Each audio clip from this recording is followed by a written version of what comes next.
Et bonjour Thomas. Bonjour Olivier. Alors tout d'abord une question pour toi Christophe, puisque tu es directeur général de l'ESCE. Tu as un long historique au sein de cette école puisque tu as commencé comme enseignant et puis tu as pris d'autres fonctions, notamment la fonction de directeur de programme. Là on a commencé à travailler ensemble sur des contenus digitaux puisque tu as initié les rendez-vous de la géopolitique et ça c'était déjà en 2016. Alors c'était un programme 100% online sur le décryptage de l'actualité qui était destiné à l'ensemble des étudiants du PGE, donc du programme Grande École de l'école. C'est un effort que tu as consenti, un effort en termes de ressources humaines, matérielles, parce que tu considérais que c'était extrêmement important pour les étudiants de se confronter à l'innovation pédagogique et nous aussi d'apporter ce monde de demain au sein de l'école.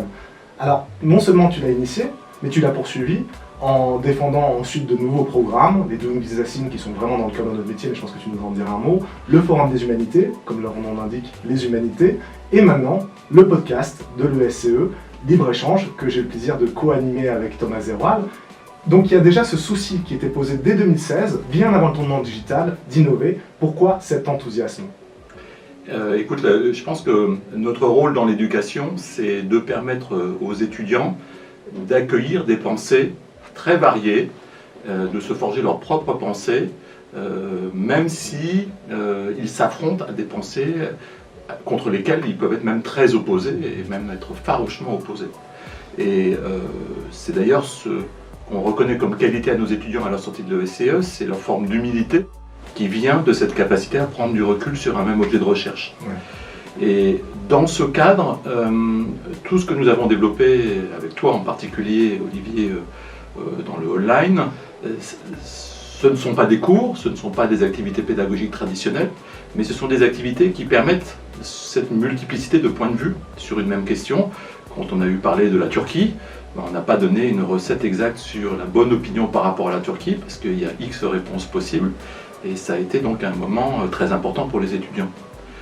Et je pense que à partir de ce moment-là, quand on donne cette possibilité aux étudiants de prendre cette dimension, le désir apparaît, et c'est ce désir qui va être moteur dans leur volonté d'activer leur formation et de créer leur propre formation. Et on sait que pour ça l'ESCE est plutôt doué, puisqu'on donne aux étudiants beaucoup de choix à faire tout au long de leur processus de formation, et que ces choix doivent être motivés par leur désir. Oui, en fait, il faut les surprendre pour susciter la curiosité et l'appétit d'apprendre. Et on le voit, là, il y a quand même une réussite qui est palpable, puisque si on pense au rendez-vous de la géopolitique, quand on le lançait, on s'est dit on va faire peut-être 1 an, 2 ans, on atteint le 100e numéro l'année prochaine, on va fêter le 100e numéro, donc c'est un vrai anniversaire et une date forte. Il y avait probablement au départ une intuition, non, de ce que c'était que le digital au sein d'une école. Oui, c'était naturel par rapport à l'ADN de l'ESCE qui était très international, et donc naturellement on ne s'est pas mis à enregistrer d'emblée des cours de technique de vente uniquement au début.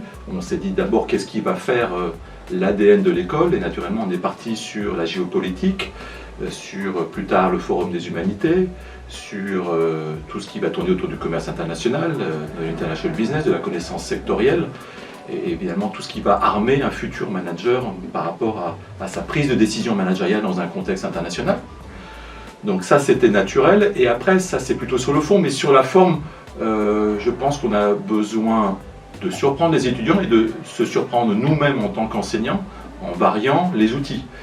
Donc le online fonctionne très bien, l'hybridité fonctionne très bien. Là on est sur ce nouveau standard qu'on développe ensemble, et je trouve que c'est une très bonne idée. Il faut varier à la fois les contenus, à la fois la forme, à la fois les intervenants, pour toujours susciter ce désir. Moi, ce qui me frappe aussi, c'est qu'il y a une vraie forme de générosité de la part de l'ESCE, c'est-à-dire d'offrir ce qui normalement reste dans le sein d'une classe, des contenus de cours avec des professeurs, ça peut être Thomas Zeroual, ça peut être Fabrice Ravel, ça peut être moi, l'ouvrir à tous, gratuitement, gracieusement presque, puisqu'on ouvre très largement les contenus au sein des réseaux sociaux aussi, et ça c'est très bien. Et on voit la richesse et la profondeur du corps enseignant aussi grâce à ces contenus digitaux.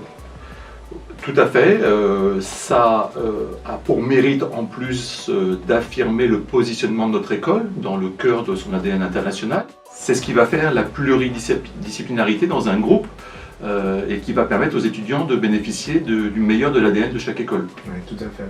Et on le voit, alors ça sera peut-être une surprise pour nos étudiants, parce que c'est vrai que quand on est face à des enseignants, on voit l'enseignant et on voit moins le chercheur. Or, souvent aussi, on fait appel, dans ce cadre de ces programmes, à des enseignants-chercheurs. C'est exactement ce que tu es, Thomas. Donc, tu enseignes des matières très diverses au sein de l'ESCE. Enseigner l'histoire de la mondialisation, la logistique, le transport, le PTCI avec Isabelle Pierre Bassani. Mais tu es également un chercheur de haut rang qui est publiant, qui compile, qui cède des données tous les jours, qui interprète ces chiffres et qui ensuite publie dans des revues scientifiques classées qui participent de la réputation de l'école. Ce qui est intéressant quand on est sur des formats de ce type, c'est que dans le fond, l'enseignant et le chercheur se réconcilient pour offrir une recherche ou un contenu vulgarisé à l'égard du plus grand nombre. Alors c'était un exercice qui était compliqué, enfin c'était facile et difficile en même temps. C'était facile parce que quand tu es venu me chercher, Olivier, tu m'as dit Christophe veut quelque chose de très très qualitatif, il veut quelque chose de moderne, il veut quelque chose qui nous ressemble. Et tu as carte blanche. Donc dans ce contexte-là, ça facilite les choses. Un deuxième point, disons, qui a facilité les choses, c'était de dire Olivier et moi, depuis plus de 10 ans, on écrit, on se relit, on se critique des papiers, nos papiers, sans que véritablement personne ne le sache. Bon. Donc ça accélère aussi les choses. Et le troisième point, c'est qu'on a une équipe comme de pros autour de nous, là encore aujourd'hui, qui sont souriants, qui sont bienveillants, qui sont réactifs, qui écoutent. Ils sont tous très très bien, sauf l'ingénieur du son, bien sûr, mais il coupera. Donc ça, c'était très facile. Ce qui était difficile, c'est que c'était une première pour moi. Enregistrer la voix comme ça, c'est compliqué. Et en plus, je pensais que j'allais pouvoir simplement recycler des papiers de recherche anciens et puis les adapter. Sauf que c'est impossible parce que donner de la qualité pendant 10 minutes sur un papier de recherche qui est extrêmement spécialisé, on ne tient pas la route. Donc il a fallu avoir des intuitions, il a fallu écrire, se mettre au travail pour ne pas se moquer de ceux qui nous écoutent. Et là, on a repris des thèmes, des passions pour moi, pour les bases de données, tu le sais, chiffres récents mais des tendances aussi longues, pour des comparaisons entre pays, pour des comparaisons entre secteurs, pour ma passion pour, entre guillemets, les paradoxes. Tout le monde croit que ça c'est bien, on va les creuser, on va aller voir si c'est vraiment le cas. Tout ça mis bout à bout, et puis un thème qui est revenu presque malgré nous, c'était l'environnement. Oui, en fait ça s'est défini au fur et à mesure, ça c'est intéressant de le voir, et là on est, nous aussi, je pense que c'est ce que sentiront les étudiants, on est des apprenants. C'est-à-dire qu'on définit un thème, on réfléchit dessus, et je crois que ça montre l'apport aussi qu'on peut avoir une école en termes de connaissances, c'est-à-dire qu'on retrouve des thématiques qui sont dans l'actualité, mais perçues avec peut-être la profondeur de champ qu'apporte la recherche. Et là, je crois que c'est toujours original ce qu'on fait, et pour moi, c'est un plaisir parce que j'apprends à chaque fois de l'écoute et des analyses que tu produis, donc c'est très intéressant pour nous, et j'espère que ce sera l'effet que tout le monde, enfin c'est celui qu'on cherche en tout cas, pour tout le monde. Je dis qu'en ce moment, on peut être fier de l'ESCE, parce que c'est un standard qu'on va continuer à développer et qui va un petit peu changer les choses. Eh bien, poursuivons l'effort, Christophe. Merci Olivier. Merci.